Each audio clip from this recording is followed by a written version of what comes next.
Pierre Boulez in Luzern und wir stehen hier vor einem Brunnen mit Regenschirm im Regen, mit grau-düsteren Wolken am Himmel. Warum? Nun, der Brunnen dort, der Wagenbrachbrunnen, der stand und existierte hier schon, als das KKL Luzern noch gar nicht errichtet war, sondern als an dieser gleichen Stelle auf dem Europaplatz das alte Kunst- und Kongresshaus von Armin Maily stand. Und auch Pierre Boulez war zu dieser Zeit schon bei Lucerne Festival zu Gast mehrere Jahrzehnte und nicht erst, als das KKL errichtet wurde und die Lucerne Festival Academy gegründet wurde. 1975 kam Pierre Boulez das erste Mal zu Lucerne Festival, und zwar als Dirigent mit dem New York Philharmonic, das er damals als Chefdirigent leitete, unternahm er eine Europatournee und an 2 Abenden gastierte man auch hier am Vierwaldstätter See. Eigentlich hatte man Boulez schon etwas vorher hier verpflichten wollen. 1967 sollte er mit dem französischen Nationalorchester in Luzern gastieren.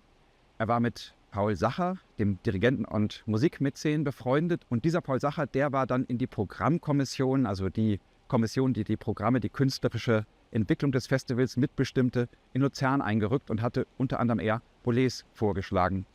Aber dieses frühe Debüt, das sollte nichts werden, und so blieb es bei dem ersten Konzert 1975.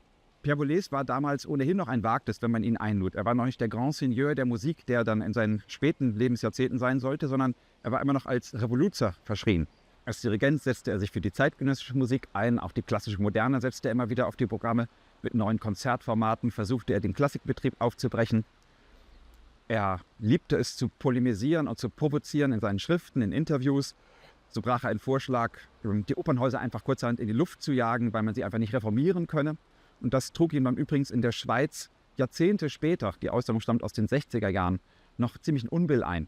2001 im aufgeheizten Klima nach den Terroranschlägen von 9/11, da stürmte nämlich, da klingelte die Polizei an seinem Zimmer im Hotel in Basel morgens um 7, rief ihn aus dem Schlaf und sackte seinen Pass für einige Stunden ein. Man hatte wahrscheinlich diese damalige Äußerung in den Archiven, in den Akten vermerkt und wörtlich genommen.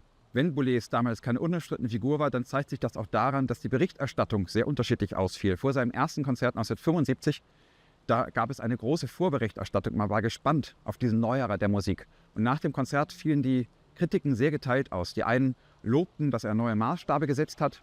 Die anderen, die sprachen von radikaler oder rabiater Zuspitzung, von Sachlichkeit. Ihnen fehlte das Pathos in der Musik. Und es hieß kurzerhand, dieser Musiker lässt keinen kalt.